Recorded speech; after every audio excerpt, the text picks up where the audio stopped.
les primes des Mugi. Sony maintenant, dis-nous un petit peu ton avis sur la prime de Jinbei. Moi, je pense que moi, je suis grave déçu en fait sur toutes les primes de Mugiwara en général. Que Zoro, sa prime, franchement, elle est sous-évaluée à un niveau de ouf. À qui? À Zoro, elle doit être bien plus supérieure à ça.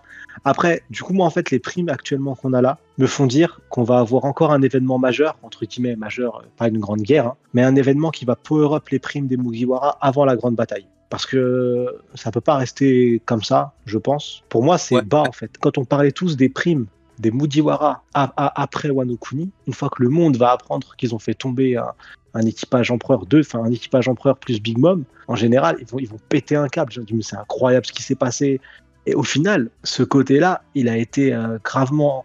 Et même pour Luffy, bah après, c'est scénaristiquement, ils ont décidé de le cacher. Le côté Joy Boy, on le cache. Mais 3 milliards pour Luffy, en vérité, même si c'est un coup du gouvernement mondial de masquer les bails, c'est extrêmement faible. Et par rapport à ce qu'il a fait... Parlons-en, parce que il y a un petit truc par rapport à la prime de Luffy. Alors j'ai beaucoup réfléchi parce que j'étais un petit peu... Tout le monde me disait oui mais Luffy il a pas une grosse prime pour cacher un petit peu. Je suis désolé, ça change quoi qu'il ait une prime de 3 milliards et de 5 milliards? Exactement. Quel est l'intérêt? Dans tous les cas, ça ne change vraiment rien. Sur la prime, la photo... Sur la prime, la photo, c'est le Gear 5, dans tous les cas. Exactement. Donc en fait, je ne vois pas l'intérêt. Pour moi, l'auteur là, il te met un truc en mode, regardez les primes, je fais ce que je veux. Pour moi, c'est purement ça. Hein. En fait, la preuve, c'est intéressant parce que l'équipage des Mugiwara, quand tu regardes, c'est des primes inférieures à l'équipage de Kaido. Donc pour moi, l'auteur là, il est plus dans l'optique de nous montrer c'est quoi les trucs. Vas-y, dis-nous. Ils doivent faire disparaître Nika. C'est débile de sous-évaluer sa prime. C'est trop tard en fait. C'est trop tard. Vraiment le faire. Ah oui, mais c'est trop tard parce que le Gorosei il pète un câble parce que c'est cette photo. Ils disent faites quelque chose. Non, tu n'as pas compris ce que je veux dire. Ah oui, non, mais tout à fait. Non, mais t'as raison, mais c'est trop tard en fait. C'est trop tard, mais pas ce que je veux dire. Ouais, vas-y. Je parle pas du fait de pas le rendre public, je parle de l'éliminer, le tuer. Dans ce cas-là, la prime, il faut pas la sous-évaluer. Bah oui. Il faut au contraire faire en sorte que le plus de monde possible le tue. Ouais, mais leur objectif, il est pas là en quelque sorte. Pour moi, le côté, il est plus en mode parce que comme je le disais tout à l'heure, Joy Boy et Nika, nous on apprend à Wano Kuni qu'il est connu en fait. Bah mais une prime très basse alors.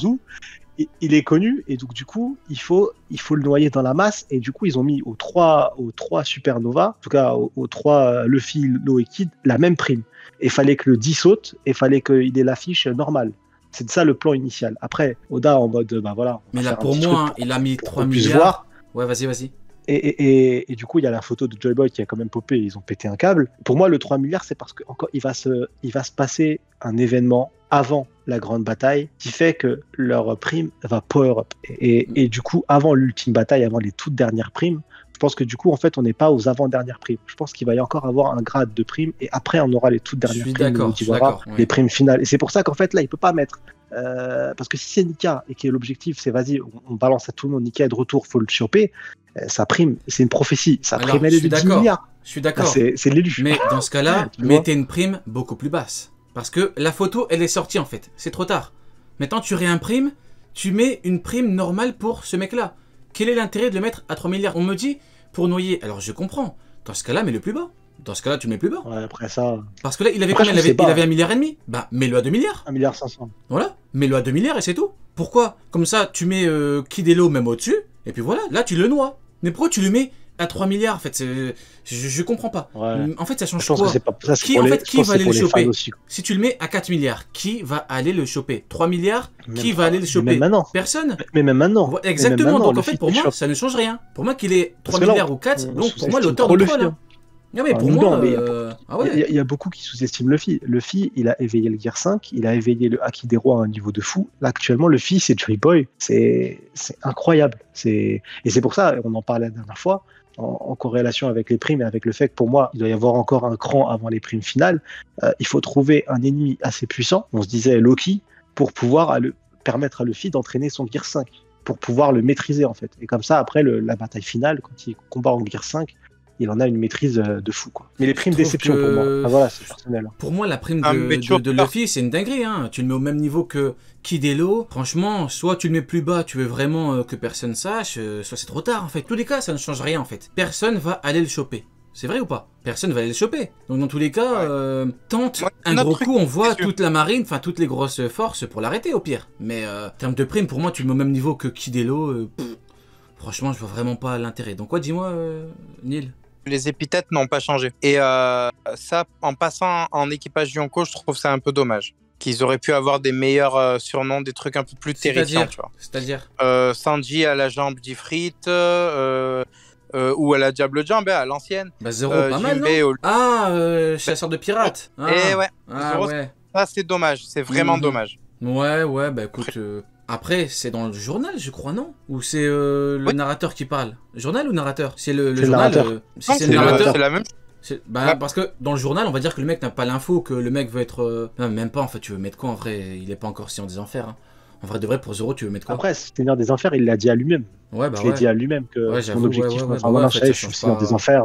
Ouais, il peut pas mettre grand-chose, en vrai. Hein. De toute façon, il a pas encore le niveau pour le truc. Mais ouais, Jean-Bifrit, en vrai, Sanji Jean-Bifrit, c'est pas mal, hein. T'as vraiment le côté démoniaque. Voilà, dans des mers. Par contre, je suis beau gosse, moi, sur la fiche de Franck, je trouve. Le Sony. Putain, j'ai du ping là, j'ai pas compris. Ouais, pareil. Bah écoutez, je vous propose de terminer avec Dragon. On en parle un peu. Monkey D. Dragon. Ouais. Oh, la tête. Qui passe à Monkey Dragon. La tête de l'escargophone. Tu l'as vu ou pas? Ouais, j'ai vu, ouais. Incroyable. Ah, c'est chaud ça. Ouais. Oh, la tête qu'il a fait. Alors donc, on va parler un petit peu de Dragon. Alors, plusieurs choses. Déjà, la marine est au courant que Dragon apparemment est dans l'île, mais apparemment la marine... Encore une fois, comme par hasard, la marine ne peut rien faire. Toujours comme ça avec la marine, ils ne peuvent jamais envoyer personne. La marine, il n'y a que Marineford, après il n'y a plus rien. Apparemment, bizarre. Pour Dragon, malheureusement, on n'a même pas pu profiter de Dragon à cause de tout le bordel de Mihawk. À cause de la prime de Mihawk, personne n'a parlé de Dragon. C'est une dinguerie. Moi le premier, hein, je dis pas...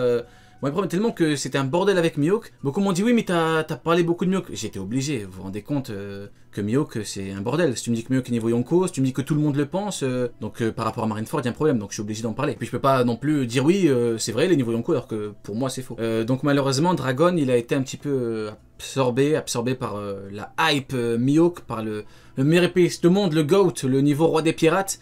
Donc maintenant, rendons un petit peu honneur à notre cher Monkey D. Dragon.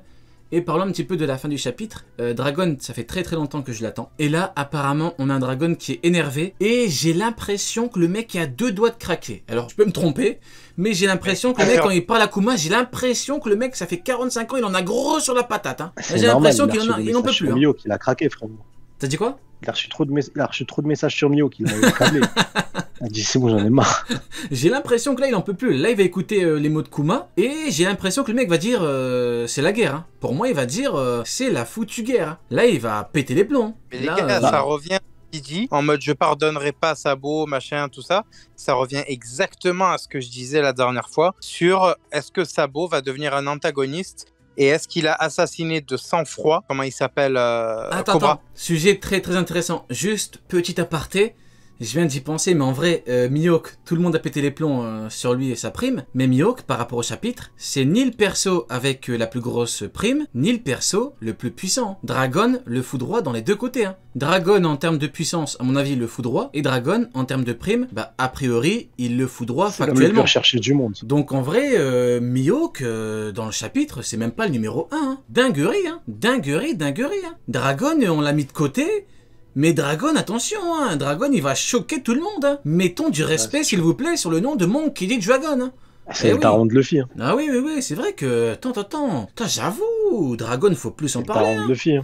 Donc, du coup, dis-nous un petit peu, Neil, par rapport à Sabo, c'est intéressant. Ouais, quand on parlait des 4 cas, des 4 seuls cas possibles pour Sabo, l'un des 4, c'était qu'il est assassiné de sang-froid Cobra et qu'il devienne antagoniste et que donc du coup ça le mène à un clash avec Luffy. Et la phrase actuelle là, de Dragon, soit elle est là exprès pour que le cliffhanger mette le doute et qu'au final c'est totalement autre chose, soit le cliffhanger est là justement pour appuyer le fait que Sabo ait pris une décision tout seul pour un autre objectif que celui de base des révolutionnaires, peut-être pour faire les choses de façon un peu plus sanglante ou quoi, mais pour arriver au même but quoi. Et du coup il y a le fameux escargophone. À la fin il y a le Dendenmushi de Sabo qui a un visage genre vraiment en mode j'ai un truc triste à vous dire, quoi. T'as vraiment été dans l'analyse très détaillée vis-à-vis de Sabo. C'est très très bon parce qu'il n'y a pas beaucoup de gens qui sont partis dessus. Ouais, c'est vraiment pas mal. Hein. Vraiment pas mal du tout. De toute façon, ce qu'on a dit, que ce soit moi ou Sony, c'est les 4 seules possibilités. On avait énuméré les 4 seuls trucs qui étaient réellement possibles après l'annonce du meurtre de Cobra. Donc techniquement, si c'est ça, l'une des 4 est bonne. Tu vois, peu importe ce que ça va être, l'une des 4 est bonne. Mais là, on va vers ce scénario-là, j'ai l'impression. Sauf si, comme je disais, le cliffhanger est fait pour nous dire, eh ben non, tu vois. Moi, je pense que, tu vois, c'est intéressant ce que tu dis, mais je pense que Sabo, après c'est personnel, hein, bien sûr, hein, Sabo, déjà, je pense qu'on n'a pas le temps en termes de temporalité d'inclure un Sabo méchant ou antagoniste dans le manga actuellement, mais je pense que le fait que Oda il ait mis la marine qui écoute, ça veut dire que Dragon et Sabo savent qu'ils sont écoutés par la marine, et je pense que Sabo, du coup, va pas pouvoir dire la vérité réellement. Il va devoir donner une information qui va faire manipuler la marine.